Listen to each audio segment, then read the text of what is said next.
The first thing Vethran said to me was that my toolkit looked like something recovered from an archaeological dig. He said it in Vethran, not standard, which meant he said it to the 7 engineers behind him and not to me. But I've been contracting in Vethran human joint infrastructure for 11 years, and my Vethran is better than my filing, so I caught every word. I set my case on the bench and unlatched it without looking up. Inside, a handheld resonant stylus, a contact MIC headset, a worn paper logbook, and a stick of white chalk. Vethran turned to his colleague Drenvarth and said something about the chalk specifically. The word he used translates loosely as ceremonial pigment. I wrote my name on the bench edge with it so I'd know which bench was mine, and then I went to look at the conduit. Keth'Dara is a Vethran orbital infrastructure platform, about 300 meters across, mostly engineering levels, servicing the deep spine of a relay cluster that handles comms and power routing for about 9 inhabited systems. The primary load conduit runs the full length of the station's lower spine, roughly 4.2 kilometers of pressurized composite shell tubing carrying enough throughput that if it fails clean you lose the relay cluster.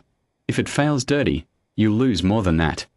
3 days ago, a load monitoring alert had flagged an anomaly, a variance in throughput resonance too small to localize but too consistent to dismiss. Vethran Central Infrastructure had brought in their engineering corps, 8 specialists, 2 portable scanner grid arrays, full implant rigs for real-time data overlay.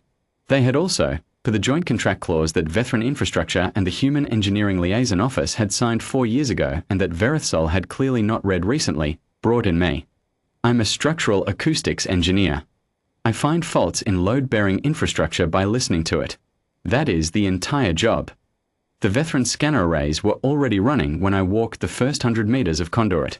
2 of the core engineers followed me at a distance, not helping, just watching. I heard one of them tell the other that the human was performing a ritual. I put the resonant stylus flat against the conduit wall at a seam junction and listened through the contact MIC headset. 60-year-old composite shell, load-bearing, primary junction class. The sound coming back was clean at low frequencies, slightly asymmetric at mid-range. Not wrong exactly, just not even. I noted the junction number in my logbook and kept walking. Behind me, the scanner grid arrays hummed. The problem with scanning a live load conduit under active throughput is EM bleed. The conduit carries enough current in its monitoring grid alone to salt the return data from any external scanner. Vethran arrays are extraordinary machines. The sensor resolution is about 40 times what any human-built equivalent can manage.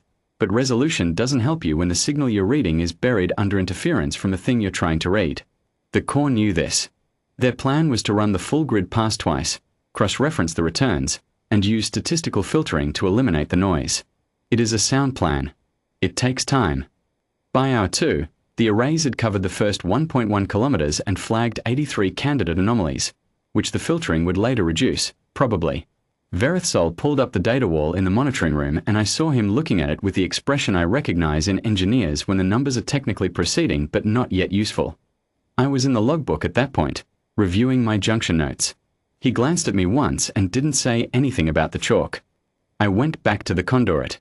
The thing about listening to infrastructure is that it talks to you about load, not about location. A fault isn't silent. It redistributes stress to the surrounding structure, which changes how the surrounding structure resonates. You're not looking for the fault.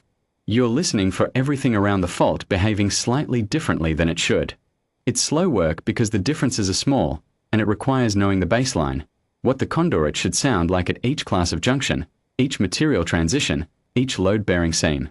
I've been doing this since I was 19 years old, first on terrestrial bridge infrastructure, then on orbital platforms, then on joint contracts like this one. 41 years. My ears have logged more kilometers of conduit than I can calculate and don't especially want to.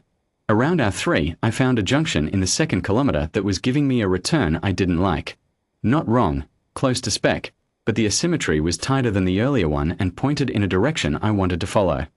I marked the junction with a small chalk notch on the wall and kept walking. I came back to the monitoring room at hour 4 to get water. The data wall was showing 219 candidate anomalies across 2.7 kilometers. Vethran was talking to Drenvarth in a voice that was lower than it had been in the morning. I heard the phrase second pass required. The statistical filtering was not reducing the candidates as cleanly as projected. The EM bleed at the active load junctions was worse than baseline estimates. A second pass would take another 4 to 6 hours and would require them to model the interference pattern before it could be filtered, which meant more time before that. Vethran noticed me at the water station and said, in standard this time, that the scan data would be fully resolved by the end of the following day. He said it the way you say something to a person you've slightly forgotten is in the room. I said that sounded useful. I refilled my water, picked up my logbook, and went back to the conduit. The asymmetry I'd been following through the 2nd kilometer sharpened in the 3rd. Material transitions at load junctions are the most common fault sites because they're where the stress gradient changes. The composite shell is handling a different load class on each side of the seam, and if the bonding layer has any irregularity, the resonance profile across the seam will be slightly uneven in a way that progresses under load cycling. You can hear it if you know what even sounds like. I'd been noting junction classes all morning and I had a picture of what even sounded like on this conduit. Junction 7 in the 3rd kilometer had a resonance return that was not even. The asymmetry was a little under 4%. 4% across a primary class load-bearing seam, at this throughput level, under sustained cycling, is a hairline shear in progress. I took the chalk out of my pocket and drew a circle on the wall of the conduit around junction 7.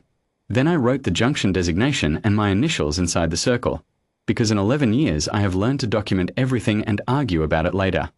I walked back to the monitoring room. It was a few minutes past the 6-hour mark from when the grid arrays had started.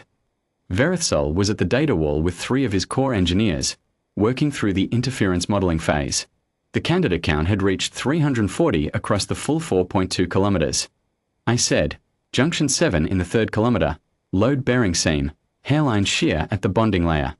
I said they could run a targeted scan at that location to confirm. Vethran looked at me for a moment. He said he would add it to the candidate list. I said they could also just run the targeted scan first, since it would take about 8 minutes, and then they'd know. He ran the targeted scan. It took 11 minutes. The return came back clean of interference because a targeted scan at a single location with a known junction class can be tuned to filter the EM bleed from the throughput grid, which is a different problem than filtering it across 4.2 kilometers of varied material. The return showed a hairline shear at the bonding layer of junction 7 in the 3rd kilometer. 4.2% asymmetric stress distribution. Consistent with the load variance alert that had flagged 3 days ago. Consistent with progressing failure under current cycling rates if left unaddressed. The monitoring room was quiet for a few seconds.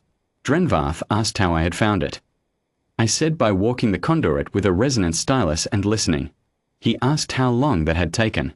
I said about 20 minutes of useful signal, spread over 6 hours of walking because you don't find these things by going straight to where they are. You find them by listening to everything around where they are until the structure tells you. Vethran asked how long I had been doing structural acoustics. I said since I was 19. He asked how old I was. I said 60. He said nothing to that for a moment. Then he asked if all human engineers did this. I said no, most of them use scanners, same as his team. I just happen to think scanners and ears work better together than either does alone. He nodded once, slowly, in the way that means the same thing in most species. I have received information that requires me to revise something I thought I understood. He picked up his data tablet.